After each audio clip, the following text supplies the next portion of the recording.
Hello friends, जय हिंद। आज हम लोग होने वाले रीट एग्ज़ाम के लिए, जिसका एग्ज़ाम 27 फरवरी 2025 को होना है, उसके लिए आज हम लोग सीडीपी का प्रैक्टिस सेट 9 कंप्लीट करेंगे, जो रीट लेवल 1 और लेवल 2 दोनों के लिए बेहद इंपॉर्टेंट है। इसमें से हम लोग सीडीपी के 30 मोस्ट इंपॉर्टेंट क्वेश्चन पढ़ेंगे और संपूर्ण प्लेलिस्ट सीडीपी के रीट सीडीपी के नाम से बनाई गई है। जो लोग इंटरेस्टेड हैं तो पिछले वीडियो भी देख सकते हैं, उसमें से आपको रीट के प्रैक्टिस सेट, उसके बाद थ्योरी, सभी चीज़ें मिल जाएंगी सीडीपी की जितनी भी चीज़ें हैं। और अगर आपको ये वीडियो अच्छा लगे तो चैनल को सब्सक्राइब करें, वीडियो को लाइक करें, कमेंट करें। तो चलिए देखते हैं, पहला प्रश्न दिया गया है यहाँ पे। पहला क्वेश्चन है, मानव विकास का प्रारंभ होता है। मानव विकास का प्रारंभ होता है गर्भावस्था से। कब से होता है? गर्भावस्था से, या फिर यहाँ पे लिखा मिलेगा आपको प्रसव पूर्व अवस्था। कहीं कहीं पर लिखा मिलेगा प्रसव पूर्व अवस्था। अगर गर्भावस्था ऑप्शन में ना मिले तो हमें सही करना है कि मानव विकास का प्रारंभ कब से होता है? प्रसव पूर्व अवस्था से होता है। उसके बाद बात की जाए कि जो है मानव का विकास निरंतर चलता रहता है, संपूर्ण जीवन चलता रहता है। कब तक चलता है? संपूर्ण जीवन चलता है, जब तक व्यक्ति की मृत्यु नहीं हो जाती। प्रत्येक व्यक्ति का विकास संपूर्ण जीवन चलता रहता है। और कौन से सिद्धांत के अनुसार? तो यह चलता है निरंतरता के सिद्धांत के अनुसार। निरंतरता के सिद्धांत के अनुसार। और बात की जाए कि सर्वप्रथम कौन से अंग का विकास होता है? तो सिर का विकास होता है। सबसे पहले किसका विकास होता है? सिर का विकास होता है। तो ये सारे पॉइंट आपको याद रखने हैं। उसके बाद दूसरा प्रश्न यहाँ पे दिया गया है, द कंडीशंस ऑफ लर्निंग पुस्तक के लेखक कौन है? द कंडीशंस ऑफ लर्निंग पुस्तक लिखी गई थी आर.एम. गैने के द्वारा। आर.एम. गैने के द्वारा। अब जैसे कि बात किया जाए यहाँ पे जो अन्य ऑप्शन दिए गए, जैसे कि थार्नडाइक ने दिया था प्रयास एवं त्रुटि का सिद्धांत। प्रयास एवं त्रुटि का सिद्धांत दिया था। उसके बाद बात की जाए बी.एफ. स्किनर की, इन्होंने क्रिया प्रसूत अनुबंधन का सिद्धांत दिया। क्रिया प्रसूत सिद्धांत दिया। उसके बाद पावलाव की बात की जाए तो इन्होंने क्लासिकल अनुबंधन का सिद्धांत दिया था। पावलाव ने क्लासिकल अनुबंधन का सिद्धांत दिया था। क्लासिकल अनुबंधन का सिद्धांत। क्लासिकल अनुबंधन का सिद्धांत किसने दिया? पावलाव ने दिया था। उसके बाद और आपको एक पॉइंट याद रखना है कि जैसे कि बी.एफ. स्किनर ने अपने सिद्धांत में किस पर प्रयोग किया था? तो कबूतर और चूहे पर। किस पर? कबूतर और चूहे पर प्रयोग किया था इन्होंने। पावलाव ने किया था कुत्ते पर। पावलाव ने कुत्ते पर किया था। और थार्नडाइक ने बिल्ली पर किया था। थार्नडाइक ने बिल्ली पर किया था। तो ये सभी पॉइंट आपको याद रखने होंगे। अगला क्वेश्चन यहाँ पे है, किशोरावस्था बड़े संघर्ष, तनाव, हमला व विरोध की अवस्था है। यह कथन किसका है? यह कथन दिया गया था स्टैनले हॉल के द्वारा। किसके द्वारा? स्टैनले हॉल के द्वारा। और स्टैनले हॉल को किशोर मनोविज्ञान का जनक माना जाता है। किशोर मनोविज्ञान, किशोर मनोविज्ञान या फिर बाल मनोविज्ञान का जनक माना जाता है स्टैनले हॉल को। और स्टैनले हॉल किस देश के मनोवैज्ञानिक थे? तो अमेरिका के थे। अमेरिका के थे, ये आपको याद रखना है। उसके बाद बात की जाए कि जैसे क्रो एंड क्रो के बारे में, इन्होंने एक बहुत ही कथन इंपॉर्टेंट बताया था, बहुत ज़्यादा पेपर में पूछा जाता है। 20वीं सदी को इन्होंने, 20वीं सदी को बालक की सदी कहा था। इन्होंने क्या कहा था? 20वीं सदी को बालक की सदी कहा। यह बहुत ही कथन इनका पूछा जाता है। 20वीं सदी को बालक की सदी किसने कहा था? क्रो एंड क्रो ने कहा था। सूक्ष्म शिक्षण के भारतीय प्रतिमान में कुल कितना समय लगता है? तो इसका आंसर हो जाएगा 36 मिनट। कितने मिनट? 36 मिनट। सीखने का पठार सीखने की प्रक्रिया के मुख्य अभिलक्षण है जो उस स्थिति को प्रकट करते हैं जिसमें सीखने की प्रक्रिया में कोई उन्नति नहीं होती। यह कथन किसका है? यह कथन दिया गया था रॉस के द्वारा। किसके द्वारा? रॉस के द्वारा। यदि शिक्षक कक्षा में एक छात्र को समस्यात्मक बालक के रूप में पाता है तो उसे क्या करना चाहिए? बच्चे को नज़रअंदाज कर देना चाहिए, बच्चे को परामर्श देना चाहिए, तत्काल घर वापस भेज देना चाहिए, या फिर बच्चे को दंड देना चाहिए? तो इसका आंसर हो जाएगा बच्चे को परामर्श देना चाहिए। बच्चे को परामर्श देना चाहिए।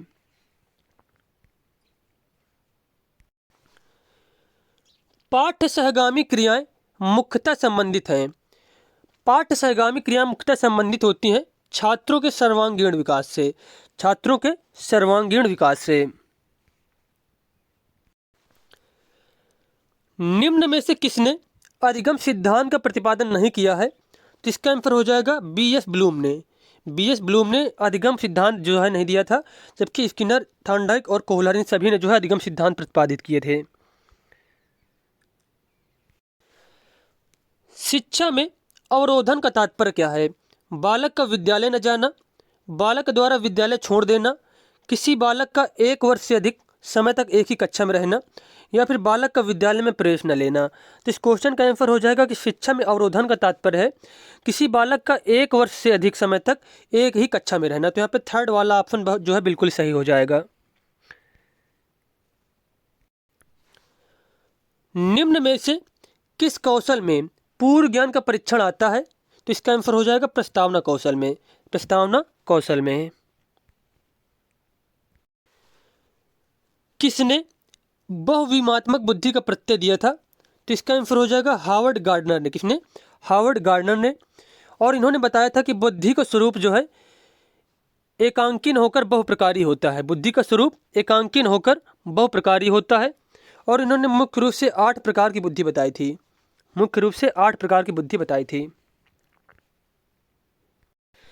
अगला क्वेश्चन है, डिसलेक्सिया में यह करने में कठिनाई होती है। तो इसका आंसर हो जाएगा पढ़ने या फिर वर्तनी में। पढ़ने में या फिर वर्तनी में। उसके बाद यहाँ पे क्वेश्चन दिया गया है, निम्न में से क्या समावेशी कक्षा में शिक्षक की भूमिका नहीं है? शिक्षक को निःशुल्क बच्चों पर ध्यान नहीं देना चाहिए। शिक्षक को बच्चों को प्रोत्साहित करना चाहिए, बिल्कुल सही है। शिक्षक को सीखने में अक्षम को अतिरिक्त समय देना चाहिए, ये भी सही है। बच्चों की आवश्यकता के अनुरूप बैठने की पर्याप्त व्यवस्था करनी चाहिए, ये भी कथन यहाँ पे सही है। लेकिन यहाँ पे यह क्वेश्चन पूछा गया है कि शिक्षक की भूमिका नहीं है, तो शिक्षक को निःशक्त बच्चों पर ध्यान नहीं देना चाहिए, ये ऑप्शन गलत है। जबकि शिक्षक को निःशक्त बच्चे जो है उन पर भी ध्यान देना चाहिए। उसके बाद क्वेश्चन है, कक्षा में छात्रों को प्रश्न पूछने के लिए क्या करना चाहिए? तो उन्हें प्रेरित करना चाहिए। क्या करना चाहिए? उन्हें प्रेरित करना चाहिए, जितने ज़्यादा से ज़्यादा क्वेश्चन बच्चे पूछ सकें। उसके बाद क्वेश्चन दिया गया है, बच्चे की वृद्धि मुख्यतः संबंधित है। तो बच्चे की वृद्धि मुख्यतः संबंधित होती शारीरिक विकास से। किससे संबंधित है? शारीरिक विकास है। और वृद्धि में क्या होता है? किसी व्यक्ति की जैसे कि लंबाई में वृद्धि हो रही, लंबाई मतलब वृद्धि हो रही, भार बढ़ रहा है उसका, तो ये सारी चीज़ें वृद्धि में होती हैं। और वृद्धि जो होती है निश्चित आयु तक होती है। निश्चित आयु तक होती है, ये भी आपको याद रखना, निश्चित आयु तक होती है। व्यवहार के कारण व्यवहार में परिवर्तन ही अधिगम है, यह किसने कहा था? यह कथन कहा गया था गिलफोर्ड के द्वारा। गिलफोर्ड के द्वारा। प्रयोजन विधि के प्रतिपादक माने जाते हैं किलपैट्रिक। कौन माने जाते हैं? किलपैट्रिक माने जाते हैं। उसके बाद क्वेश्चन हमारा है, समस्या समाधान का प्रथम चरण है। तो समस्या समाधान का प्रथम चरण माना जाता है कि सबसे पहले समस्या की पहचान करना। कोई भी चीज़ है, कोई भी कार्य कर रहे हैं आपको, तो सबसे पहले यह पहचानना होगा कहाँ पे हमें परेशानी हो रही है। उसके बाद ही क्या करेंगे? उसका हम लोग सल्यूशन ढूंढेंगे। तो सबसे पहला चरण होता है समस्या की पहचान करना। नेक्स्ट क्वेश्चन है, बालकों का अधिगम सर्वाधिक प्रभावशाली होगा जब बालकों का संज्ञानात्मक, भावात्मक तथा मनोचालक पक्षों का विकास होगा। तो यहाँ पे पहले कथन सही दिया गया है कि बालकों का अधिगम सर्वाधिक प्रभावशाली तब होगा जब बच्चों का संज्ञानात्मक, भावात्मक तथा मनोचालक या फिर मनोगत्यात्मक विकास होगा। अब यहाँ पे 20 नंबर क्वेश्चन दिया गया है, स्मृति स्तर एवं बोध स्तर के शिक्षण प्रतिमान की संरचना में कौन सा सोपान उभयनिष्ठ है? तो इसका आंसर हो जाएगा प्रस्तुतिकरण। प्रस्तुतिकरण। निम्न में से किस सिद्धांत को पुनर्बलन का सिद्धांत भी कहते हैं? तो इसका आंसर हो जाएगा क्रिया प्रसूत अनुबंधन सिद्धांत को। क्रिया प्रसूत अनुबंधन सिद्धांत को। अब बात की जाए, जैसे कि यहाँ पे दिया गया है उद्दीपक अनुक्रिया सिद्धांत, तो ये जो थॉर्नडाइक के द्वारा सिद्धांत दिया गया था, प्रयास एवं त्रुटि का सिद्धांत, या फिर प्रयत्न एवं भूल का सिद्धांत, या फिर इसे संयोजनवाद का सिद्धांत, संयोजनवाद का सिद्धांत, या फिर इसे ही संबंधवाद का सिद्धांत, संबंधवाद का सिद्धांत। तो ये सारे दिए गए थे थॉर्नडाइक के द्वारा, और उसी सिद्धांत का नाम है उद्दीपक अनुक्रिया का सिद्धांत। तो ये दिया गया था किसके द्वारा? थॉर्नडाइक के द्वारा। थॉर्नडाइक के द्वारा यह दिया गया। उसके बाद बात कीजिए सूज का सिद्धांत, यह दिया गया था कोहलर के द्वारा। किसके द्वारा? कोहलर के द्वारा दिया गया। शास्त्रीय अनुबंधन का सिद्धांत दिया गया पावलाव के द्वारा। किसके द्वारा? पावलाव के द्वारा। निम्न में से कौन सी अवस्था ब्रूनर के संज्ञानात्मक विकास सिद्धांत का अंग नहीं है? तो आंत प्रज्ञावस्था जो है ब्रूनर के सिद्धांत का अंग नहीं है, जबकि प्रतिबिंबात्मक अवस्था, संकेतात्मक अवस्था और क्रियात्मक अवस्था, ये तीनों ही अवस्थाएं जो है ब्रूनर के जो संज्ञानात्मक विकास सिद्धांत के अंग हैं।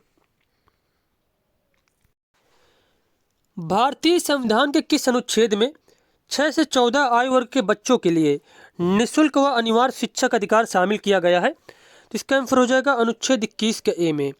अनुच्छेद जो है 21 ए में।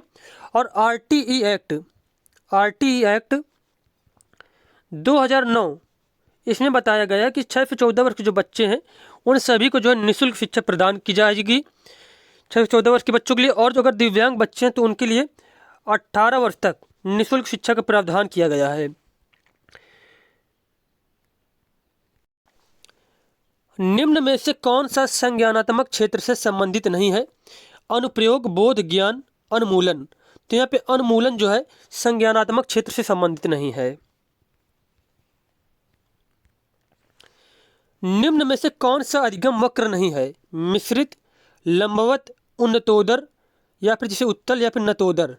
तो मिश्रित जो है यह अधिगम का वक्र नहीं होता, जबकि लंबवत, उन्नतोदर और नतोदर ये सभी जो है अधिगम वक्रों के प्रकार हैं। अब यहाँ पे क्वेश्चन दिया गया है स्तंभ ए तथा स्तंभ बी को सुमेलित कीजिए। जैसे कि एनिमल इंटेलिजेंस पुस्तक है, किसके द्वारा लिखी गई थी? थॉर्नडाइक के द्वारा लिखी गई। पुनर्बलन की अनुसूची के बारे में किसने बताया था? स्किनर ने बताया था। सार गर्भिता का नियम दिया गया था गेस्टाल्ट मनोवैज्ञानिकों के द्वारा। और अनुकूलन के बारे में बताया था पियाजे ने। किसने बताया था? पियाजे ने बताया था। तो यहाँ पे कौन सा ऑप्शन हमारा सही हो जाएगा? कि जैसे कि ए को हमें मैच करना थर्ड से, तो यहाँ पे जैसे कि थर्ड वाला ऑप्शन यहाँ पे दिया गया सही, तो यही हमारा जो है सही हो जाएगा। उसके बाद क्वेश्चन है विकास कभी न समाप्त होने वाली प्रक्रिया है, यह कथन विकास के किस सिद्धांत से संबंधित है? तो यह संबंधित है विकास के निरंतरता के सिद्धांत से। विकास के निरंतरता के सिद्धांत से। संविधान के किस संशोधन से शिक्षा एक मौलिक अधिकार बन गई है? तो 86वें संविधान संशोधन 2002 के द्वारा। 86वां संविधान संशोधन 2002 के द्वारा। उसके बाद क्वेश्चन है अभिप्रेरणा के मूल प्रत्यय सिद्धांत के प्रतिपादक कौन थे? तो मूल प्रत्यय सिद्धांत के प्रतिपादक माने जाते हैं विलियम मैकडुगल। और इन्होंने सबसे पहले व्यवहारवाद का प्रयोग किया था। व्यवहार शब्द का प्रयोग सर्वप्रथम इन्होंने किया था। और इन्होंने चेतना शब्द को बुरा शब्द बताया था। और कहाँ पे बताया था? तो इनकी जो पुस्तक थी आउटलाइन ऑफ साइकोलॉजी पुस्तक में। आउटलाइन ऑफ साइकोलॉजी पुस्तक में इन्होंने चेतना शब्द को बुरा शब्द बताया था। और विलियम जेम्स को प्रकारवाद का जनक कहते हैं। विलियम जेम्स को प्रकारवाद का जनक कहते हैं। प्रकारवाद का जनक।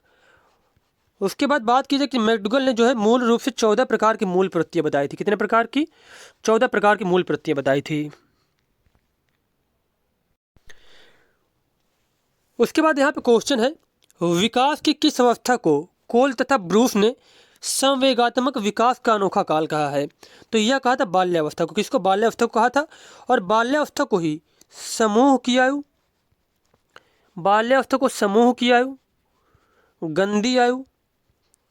गंदी आयु तथा चुस्ती की आयु के नाम से भी जानते हैं। चुस्ती की आयु के नाम से भी जानते हैं। किसको? बाल्यावस्था को। उसके बाद बात की जाए किशोरावस्था की, तो किशोरावस्था जो है संघर्ष, तनाव, तूफान, विरोध की अवस्था। किसने कहा था? स्टैनले हॉल ने कहा था। और शैशवावस्था के बारे में बात की जाए तो शैशवावस्था सीखने का आदर्श काल है। सीखने का आदर्श काल ये किसने कहा था शैशवावस्था को? तो वैलेंटाइन ने। किसने कहा? वैलेंटाइन ने कहा था। तो हमारे जो 30 क्वेश्चन थे कंप्लीट हो गए। मिलते हैं नेक्स्ट वीडियो में। धन्यवाद।